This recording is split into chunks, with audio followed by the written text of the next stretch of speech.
Assalamualaikum warahmatullahi wabarakatuh. Perkenalkan, saya Ratna Fitri Astuti, SPD MPD. Saya adalah dosen tetap di program studi Pendidikan Ekonomi, Fakultas Keguruan dan Ilmu Pendidikan Universitas Mula Warman. Saat ini saya sedang dalam proses mengikuti sertifikasi dosen tahun 2025. Saya akan melakukan penyusunan dokumen pernyataan diri dosen dalam unjuk kerja Tridharma Perguruan Tinggi atau yang disebut PDD UKT PT.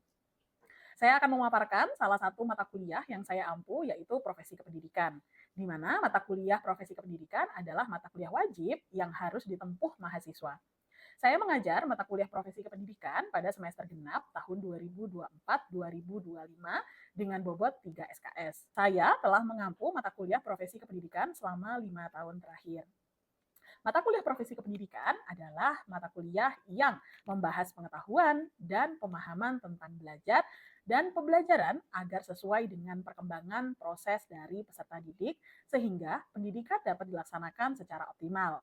Mata kuliah ini membahas tentang konsep dari profesi kependidikan dan permasalahan yang dihadapi dalam pengembangan profesi kependidikan. Perkuliahan profesi kependidikan dilaksanakan dengan pendekatan blended learning yang memadukan perkuliahan secara tatap muka dengan platform sistem aplikasi belajar yang dapat diakses pada www.star.unmul.ac.id. Mahasiswa dapat melakukan presensi, mengunduh RPS, mengunduh materi, serta mengunggah tugas secara online. Sedangkan untuk tahap pembelajaran interaktif, yaitu berupa diskusi, presentasi, dilakukan secara tatap muka di dalam kelas. Untuk melaksanakan proses pembelajaran, saya menggunakan metode pembelajaran yang terdiri dari beberapa jenis. Yang pertama adalah ceramah, di mana ceramah ini bertujuan untuk menyampaikan informasi dasar dan teori secara langsung kepada mahasiswa. Selain itu juga untuk memberikan gambaran umum mengenai topik tertentu dalam waktu yang singkat. Selanjutnya adalah dengan diskusi kelompok yang bertujuan untuk mengembangkan kemampuan berpikir kritis mahasiswa melalui pertukaran ide dan pemecahan masalah bersama dari berbagai sudut pandang. Kemudian saya juga menggunakan project based learning di mana bertujuan untuk melatih mahasiswa mengaplikasikan pengetahuan dan keterampilan secara nyata melalui penyelesaian permasalahan. Capaian pembelajaran yang dibebankan dalam mata kuliah ini yang pertama adalah menginternalisasi nilai, norma, dan etika akademik secara bertanggung jawab atas pekerjaan secara mandiri. Yang kedua, menguasai konsep teoritis ekonomi yang mendukung pembelajaran ekonomi. Yang ketiga, memiliki keterampilan merencanakan, melaksanakan, dan mengevaluasi pembelajaran ekonomi yang efektif, inovatif, berbasis teknologi informasi, serta berpusat pada peserta didik. Selanjutnya, mampu melakukan asesmen, penelitian, serta menerapkan prinsip manajerial untuk menyelesaikan masalah di bidang pendidikan ekonomi. Capaian pembelajaran yang harus dicapai oleh mahasiswa melalui mata kuliah profesi kependidikan, yang pertama, mahasiswa mampu mengidentifikasi dan menjelaskan konsep dasar dari profesi kependidikan. Yang kedua, mahasiswa mampu menganalisis berbagai kompetensi profesional guru sesuai dengan standar yang berlaku, serta pentingnya pengembangan diri berkelanjutan. Ketiga, mahasiswa mampu memahami peran dan fungsi organisasi profesi kependidikan serta implikasinya terhadap peningkatan kualitas dan kesejahteraan. Selanjutnya, mahasiswa mampu menganalisis regulasi dan kebijakan pendidikan yang relevan dengan profesi kependidikan. Dan yang terakhir, mengaplikasikan pemahaman tentang etika profesi dalam menyikapi berbagai kasus dan dilema yang mungkin muncul dalam praktik kependidikan. Dalam proses pelaksanaan perkuliahan, media pembelajaran yang saya gunakan ada beberapa jenis. Yang pertama, ada RPS yang dapat diunduh oleh mahasiswa melalui website startunmul.ac.id. Kemudian ada PowerPoint, studi kasus, serta artikel penelitian terdahulu. Selain itu juga saya menggunakan buku ajar profesi kependidikan. Selama satu semester, materi yang akan ditempuh oleh mahasiswa adalah yang pertama, konsep dasar profesi kependidikan. Kedua, kode etik profesi guru. Ketiga, organisasi profesi guru. Keempat, pengembangan profesionalisme guru. Yang kelima, kompetensi dan tugas guru. Keenam, peran guru dalam layanan bimbingan dan konseling. Tujuh, prinsip dalam pembelajaran. Delapan, kemampuan memotivasi siswa. Sembilan, permasalahan yang dihadapi guru. Dan yang terakhir adalah supervisi kependidikan. Untuk melakukan penilaian, saya menggunakan penilaian yang mencakup 5 komponen utama. Yang pertama adalah penilaian afektif dengan bobot 10%. Kemudian penilaian tugas dengan bobot 25%, UTS dengan bobot 10%, kemudian UAS dengan bobot 25%, dan project dengan bobot 30%. Masing-masing indikator dari penilaian telah tertulis pada rubrik penilaian di dalam RPS. Hasil dari setiap mahasiswa melakukan asesmen dikembalikan lagi kepada mahasiswa sebagai bagian dari umpan balik untuk meningkatkan kualitas pembelajaran. Saya berkomitmen untuk melaksanakan proses pembelajaran yang berkualitas, di mana mahasiswa tidak hanya paham secara konseptual, tetapi juga mampu untuk berpendapat serta memecahkan berbagai permasalahan, terutama di bidang pendidikan. Baik, tahapan berikutnya saya akan menyampaikan satu video pembelajaran mata kuliah profesi kependidikan untuk pertemuan 1 dengan materi konsep dasar profesi kependidikan. Assalamualaikum warahmatullahi wabarakatuh. Waalaikumsalam warahmatullahi wabarakatuh. Selamat pagi teman-teman. Pagi, Bu. Gimana kabarnya hari ini? Alhamdulillah baik. Baik ya, jadi kita hari ini akan memulai mata kuliah profesi kependidikan. Sebelum memulai, ada baiknya kita berdoa terlebih dahulu sebelum memulai pembelajaran, sehingga nanti pembelajaran yang kita laksanakan bisa berjalan dengan baik dan ilmunya semuanya bisa terserap dengan baik ya. Berdoa dimulai.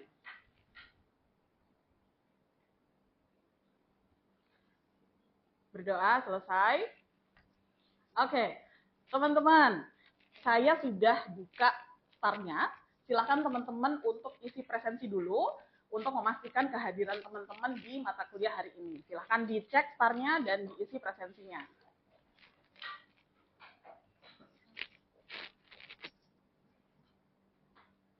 Sudah? Oke. Hari ini hadir semua? Atau ada yang izin? Ada yang sakit? Oke, kalau dilihat dari wajahnya semuanya sudah hadir ya, tidak ada yang izin ataupun yang sakit. Maka kita bisa mulai mata kuliah profesi pendidikan di pertemuan pertama hari ini. Sebelum jauh kita melihat atau kita membahas tentang profesi kependidikan, saya mau tahu dulu nih di awal.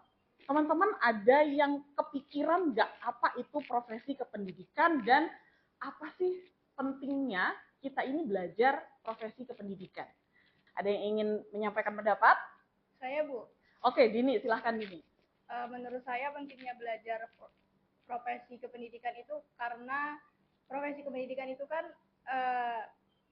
pendidik itu diharapkan mampu untuk mencetak generasi yang berkualitas. Sehingga dengan belajar profesi kependidikan, pendidik itu lebih profesional dan bertanggung jawab terhadap tugasnya sebagai seorang pendidik, Bu. Oke, bagus. Di sini kita bisa lihat penting sekali bahwa kita ini harus belajar mata kuliah profesi kependidikan. Terutama teman-teman ini saat ini sedang berada di Fakultas Keguruan dan Ilmu Pendidikan, yang nantinya diharapkan teman-teman ini dapat menjadi seorang guru yang profesional. Maka melalui mata kuliah ini, teman-teman nanti bisa dibekali tentang pengetahuan, baik secara teori, keterampilan, tentang sebenarnya untuk menjadi guru yang berkualitas ya tadi kata Dini, itu yang seperti apa. Kemudian guru yang profesional itu seperti apa. Nah, bukan hanya teori, dari mata kuliah ini teman-teman nanti juga diharapkan sadar gitu betapa besarnya tanggung jawab seorang guru untuk mencetak generasi yang akan datang. Maka dari itu, hari ini kita akan mengawali mata kuliah profesi pendidikan dengan membahas tentang konsep dasar dari profesi kependidikan itu sendiri. Jadi dari sekian banyak materi, gak akan kita bisa berhasil memaknai kalau fondasi dari konsep dasar mata kuliah itu sendiri belum kuat. Nah, hari ini harapannya melalui materi konsep dasar profesi kependidikan ini, teman-teman nanti bisa memahami atau bisa untuk mampu menjelaskan tentang bagaimana sih seorang guru itu bisa bersikap profesional, kemudian bagaimana mendefinisikan tentang profesionalitas itu sendiri, mendefinisikan tentang profesionalisme, dan akhirnya teman-teman bisa mengetahui atau menjelaskan juga secara lengkap karakteristik dari profesi kependidikan. Karena kita nantinya akan membahas bukan hanya teori saja, tetapi juga kita akan membahas tentang pengalaman-pengalaman nyata, teman-teman. Ya, jadi pentingnya POV dari peserta didik ini akan membangun pemahaman seorang guru, sebenarnya guru seperti apa sih yang diinginkan oleh peserta didik. Nah, di dalam proses pembelajaran hari ini kita akan menggunakan model discovery learning. Jadi bagaimana teman-teman bisa mengintegrasikan pengetahuan, pengalaman nyata yang dialami oleh teman-teman di dalam kelas ini, sehingga nanti akan dikombinasikan antara teori-teori yang kita baca dengan pengalaman nyata yang sudah teman-teman alami. Saya ingin mengajak teman-teman untuk mengerjakan pretest terlebih dahulu nih, supaya saya bisa punya peta konsep awal. Jadi teman-teman ini pemahamannya seperti apa. Akan di-scan barcode di layar untuk mengisi pretest, supaya saya bisa tahu gambaran awal dari pemahaman teman-teman terkait konsep dari profesi kependidikan ini. Baik, sudah selesai ya teman-teman? Sudah, Ibu. Kita cek bersama-sama hasil dari pretestnya. Dari skor yang tertera, mulai dari ternyata masih ada yang skornya kecil, tapi juga ada yang sudah skornya tinggi. Meskipun bervariasi, tapi ternyata banyak dari teman-teman yang punya rasa penasaran nih terhadap mata kuliah profesi kependidikan, terutama materi konsep dasar profesi kependidikan. Dari hasil ini kita bisa mulai untuk membahas materi dari konsep dasar profesi kependidikan. Nah, menurut teman-teman, apa sih profesi itu? Apakah profesi itu sama dengan pekerjaan atau profesi itu berbeda dengan pekerjaan? Ada yang mau berpendapat? Saya, Bu. Oke, Kevin, silahkan. Jadi kalau menurut saya itu, Bu, profesi dengan pekerjaan itu sebuah hal yang sama, cuma berbeda juga, Bu. Kenapa? Oke. Karena mungkin pekerjaan itu hanya sebuah status, sedangkan profesi itu menuntut kemampuan khusus, Bu. Kemampuan khusus yang diperoleh dari pendidikan dan pelatihan insentif. Oke, ada kemampuan khusus ya yang harus Iya, Bu. dimiliki untuk mengatakan bahwa itu adalah profesi. Oke, pendapat yang bagus dari Kevin, bahwa betul pekerjaan dengan profesi itu memang hampir sama. Tetapi yang paling menandai perbedaannya adalah bahwa profesi ini memerlukan satu keahlian khusus. Apakah pekerjaan tidak memerlukan keahlian khusus? Butuh juga. Yang lebih mendasari perbedaannya lagi adalah profesi ini memerlukan satu pembuktian.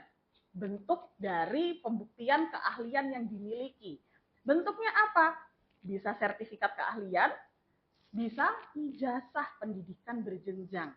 Yang artinya keahliannya itu bukan hanya sekedar omong aja, oh saya ahli loh di bidang misalnya mengajar, tetapi dibuktikannya dengan apa? Punya nggak ijazah sarjana pendidikannya?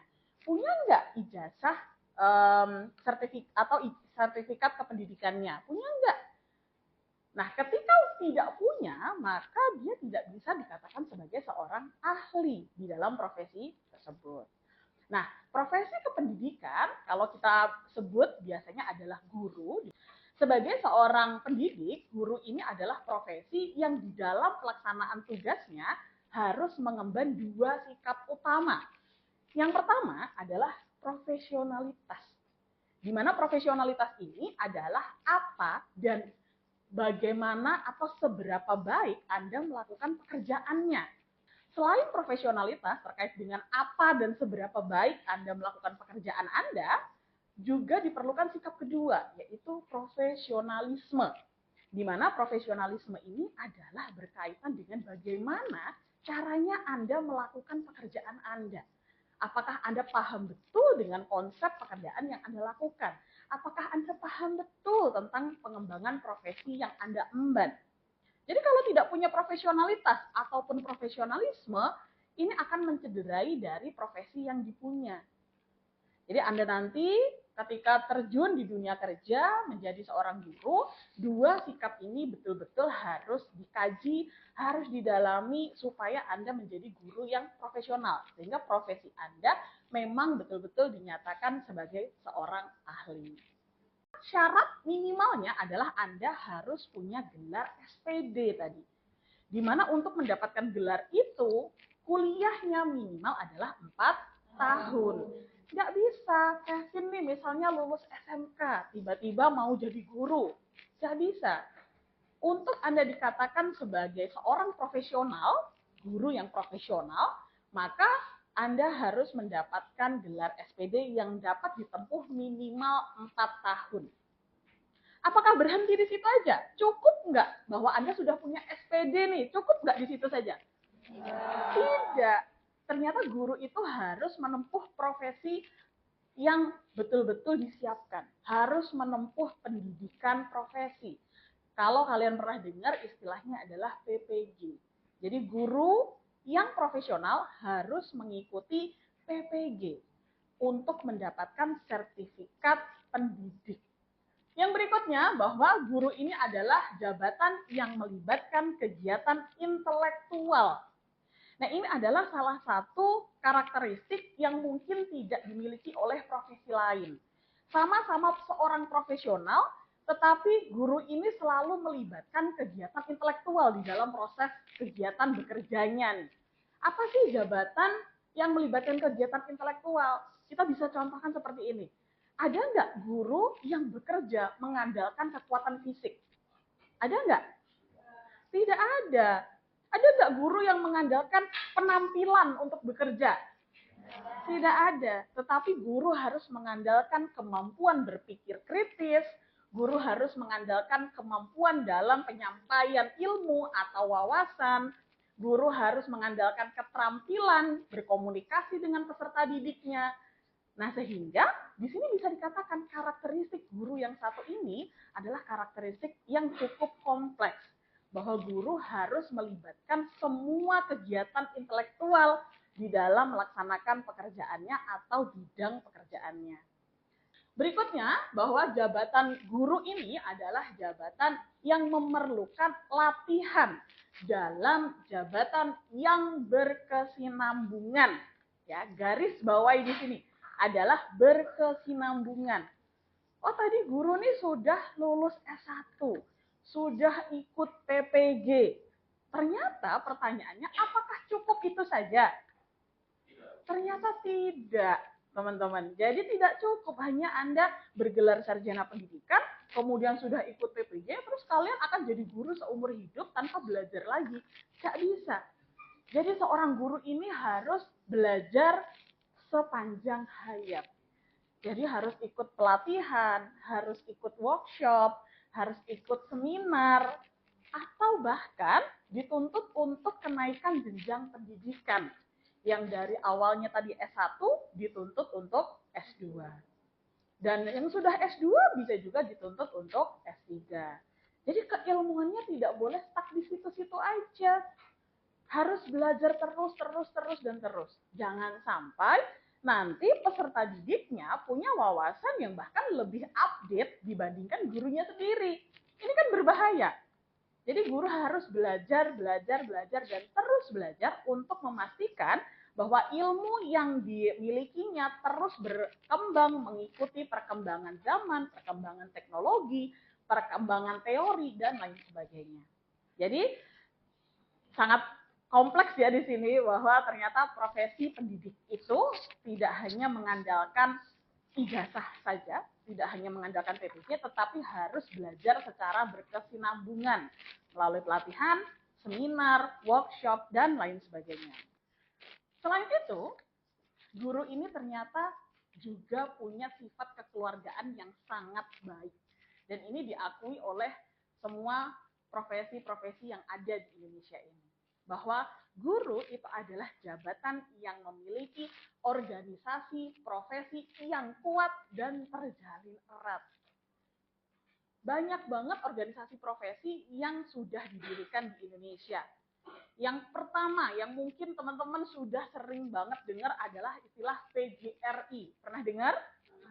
Pernah ya. Jadi PGRI itu ada di setiap wilayah, di mana organisasi-organisasi PGRI ini punya satu kode etik yang akan mengatur dan melindungi guru di dalam menjalankan profesinya.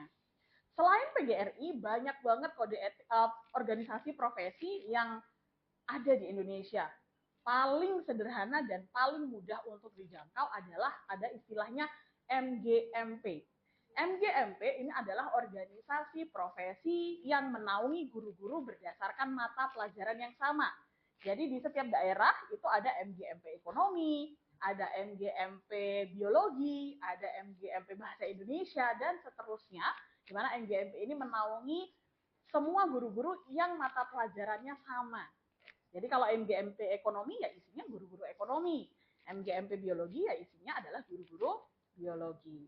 Nah, kenapa bisa dikatakan bahwa organisasi profesi ini adalah bersifat kuat dan juga terjalin erat? Karena PGRI terutama adalah salah satu organisasi yang sangat melindungi anggotanya. Bukan hanya untuk pengembangan diri atau pengembangan kompetensi, tetapi organisasi ini juga mewadahi guru-guru yang menghadapi masalah tertentu. Ada guru yang menghadapi permasalahan bahwa sudah bekerja dengan baik, tetapi ternyata gajinya tidak diberikan misalnya. Atau ada guru yang difitnah oleh orang tua murid melakukan tindak kekerasan misalnya. Maka organisasi ini akan dengan senang hati memberikan bantuan, baik itu bantuan secara dalam bentuk pendampingan ataupun secara hukum bagi anggota-anggota yang terdaftar di PGRI. Jadi bukan hanya dilihat dari positifnya aja ya, tapi ternyata dari sisi negatif pun PGRI ini juga mengayomi anggotanya. PGRI selalu memastikan bahwa anggotanya dapat mendapatkan haknya yang sesuai dengan aturan yang berlaku. Tetapi PGRI juga memastikan bahwa guru itu harus melakukan tanggung jawab yang seharusnya dilakukan. Nah, dari materi yang sudah disampaikan tadi, ada yang ingin bertanya? Oke, silahkan Ruswan ya. Apa pertanyaannya Ruswan? Pertanyaan saya, apa saja faktor yang menyebabkan banyak orang terpaksa menjadi guru, Bu? Bukan karena sesuai dengan keilmuan yang dia tempuh, atau bahkan bukan pilihan profesional. Oke, ada guru yang terpaksa ya jadi guru kesannya. Ini menarik Ruswan, mungkin Ruswan ini berdasarkan pengalaman kakak-kakaknya ya yang baru lulus kuliah, kemudian nganggur lama nih. Ya udah deh jadi guru aja daripada nganggur. Nah, faktornya biasanya adalah memang sulitnya mendapatkan pekerjaan satu. Sehingga di lingkungan yang paling terdekat itu adalah guru karena lulusan sarjana pendidikan. Ya sudah deh saya jadi guru aja. Itu adalah faktor yang paling umum terjadi di fresh graduate. Banyak banget sebenarnya pengembangan kompetensi yang bisa dilakukan seorang mahasiswa pendidikan pada saat kuliah, Ruswan. Sehingga tidak ada lagi tuh kata terpaksa nanti. Karena nggak punya kemampuan jadi terpaksa. Nah, ini menurut saya adalah dua hal yang menjadi dasar paling besar ya Ruswan, terutama skill tadi. Jadi harapannya Ruswan juga pada saat sekarang nih menempuh perkuliahan bukan hanya datang untuk kuliah aja ya Ruswan, tetapi Ruswan setelah kuliah bisa ikut beberapa les atau kursus atau sesederhana ikut organisasi Ruswan. Itu juga bisa membangun keterampilan supaya pada saat lulus nanti Anda punya banyak skill yang tidak memaksa Anda untuk bekerja di satu bidang pekerjaan saja. Kalau memang tidak punya panggilan hati untuk menjadi guru, ya maka lebih baik tidak. Jangan pernah terpaksa untuk menjadi guru. Karena ingat tadi, guru adalah jabatan yang mengutamakan layanan dibanding kepentingan pribadi. Kalau individu itu terpaksa menjadi guru, kemungkinan besar yang didahulukan adalah kepentingan pribadi. Maka untuk menjadi guru itu adalah panggilan dari diri ya, untuk betul-betul memberikan pengabdian kepada dunia pendidikan. Oke, mungkin ada yang bertanya lagi selain Ruswan? Tidak ada? Sudah cukup dipahami? Sudah dipahami ya? Oke, kalau sudah paham waktunya kita untuk post-test. Tadi sudah pretest, sudah kita lihat skor pretestnya berapa, silahkan di-scan lagi untuk kita melakukan post-test. Post-test ini bertujuan untuk kita tahu, sama-sama tahu dari materi yang tersampaikan hari ini, apakah ada peningkatan pemahaman yang dimiliki oleh teman-teman. Atau jangan-jangan skornya sama aja nih dengan pada saat pretest tadi. Silahkan dimulai untuk mengerjakan. Sudah selesai? Oke, sudah. Sebelum kita mengakhiri perkuliahan hari ini, saya mau tahu dulu nih, tadi sudah dilihat kan dari skor pretest dan skor post-testnya sudah meningkat. Jadi saya mau tahu insight baru apa atau pemahaman seperti apa yang teman-teman dapatkan pada saat mengikuti perkuliahan hari ini dengan materi konsep dasar profesi kependidikan. Saya mau 2 orang nih yang menyampaikan pendapat atau menyampaikan pemahaman yang telah didapatkan dari materi ini. Silahkan angkat tangan. Oke, Kadek, silahkan. Izin ya Ibu. Oke. Pemahaman yang saya dapatkan dari pembelajaran hari ini itu yang pertama, saya jadi tahu mengenai betapa pentingnya seorang mahasiswa mempelajari tentang profesi kependidikan, di mana yang kita ketahui bahwa kita merupakan lulusan dari mahasiswa pendidikan ekonomi. Dan juga saya jadi tahu nih Bu, mengenai perbedaan dari profesi dan pekerjaan, di mana profesi itu harus melampirkan sebuah ijazah atau sertifikat sebagai bukti seorang guru memiliki keahlian. Oke. Dan juga Ibu tadi menyampaikan bahwa profesi guru itu memiliki persiapan yang cukup lama, yaitu minimal belajar selama 4 tahun.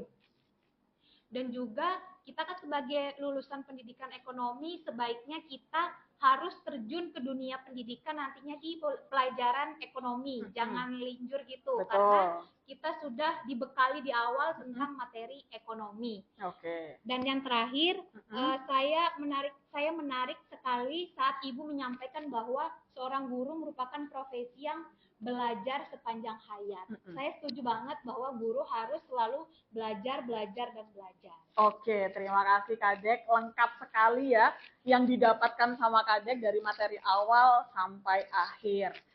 Mungkin masih ada yang mau melengkapi pendapat dari Kadek atau pengalaman yang berbeda dari apa yang didapatkan Kadek? Saya Bu, Oke, sila. yang bisa saya simpulkan dari materi hari ini tuh kita sebagai seorang guru harus sebagai seorang pendidik tuh harus memahami dan mengerti apa sih profesionalisme sama profesionalitas. Selain itu juga guru tidak bisa hanya belajar pada S1 aja, tapi guru itu harus terus selalu belajar dan belajar. Selain itu guru harus memahami secara baik apa sih karakteristik guru ini seperti apa, sehingga nantinya kita dapat tahu bersikap harus seperti apa dan kita nantinya bisa mencetak generasi yang unggul untuk masa depan. Oke, bagus sekali ya dari pendapatnya Kadek dan juga pendapatnya Sila tadi. Saya rasa itu sudah sangat mewakili kesimpulan kita di pertemuan hari ini terkait dengan konsep profesi kependidikan. Apa sih itu profesi kependidikan, apa itu profesional, dan apa itu profesionalitas dan profesionalisme, dan serta karakteristik-karakteristik yang harus dimiliki atau yang harus dipenuhi untuk menjadi seorang guru yang profesional. Kita bisa tarik kesimpulan dari pendapat Kadek, pendapatnya Sila, dan juga materi yang kita bahas hari ini, bahwa profesi kependidikan ini bukanlah sekedar pekerjaan yang biasa ya tadi, bahwa ada karakteristik banyak yang harus dipenuhi, dan juga profesi guru ini merupakan sebuah panggilan yang mulia, memiliki karakteristik yang unik. Jadi sempat tadi berkaitan dengan pertanyaannya Ruswan, bahwa ada guru yang terpaksa menjadi seorang guru. Nah, sedangkan guru ini sebenarnya adalah profesi yang sifatnya panggilan. Tidak semua orang tertarik untuk menjadi guru, karena guru ini bersifat kompleks, yang tadi disampaikan oleh Kadek, harus belajar sepanjang hayat. Nggak boleh terputus. Kemudian profesi kependidikan ini berperan sentral, seperti yang dikatakan Sila tadi, untuk mencetak generasi penerus bangsa. Bayangkan bagaimana caranya sumber daya manusia di Indonesia ini dapat berkualitas kalau gurunya saja tidak berkualitas. Maka dari itu, untuk Anda mencapai keberhasilan dapat menciptakan lulusan yang berkualitas, Anda nantinya juga harus menjadi guru yang berkualitas. Sekian materi dari saya untuk konsep dasar profesi kependidikan, tetapi di pertemuan ini harus ada tugas yang Anda kerjakan. Tapi tidak hari ini, tidak dikerjakan sekarang. Tugasnya silahkan Anda akses melalui STAR di bagian tugas 1 ya. Tugas 1 silahkan diakses, di-download di situ, dan dibaca ketentuannya. Mungkin ada yang kurang jelas dari instruksinya? Ada yang ingin bertanya atau sudah cukup jelas? Jelas ya, sudah instruksinya. Oke. Saya akhiri perkuliahan kita hari ini. Terima kasih. Wassalamualaikum warahmatullahi wabarakatuh. Waalaikumsalam warahmatullahi wabarakatuh. Demikian pernyataan diri dosen dalam unjuk kerja Tridharma Perguruan Tinggi bidang pengerjaan yang dapat saya sampaikan. Terima kasih. Wassalamualaikum warahmatullahi wabarakatuh.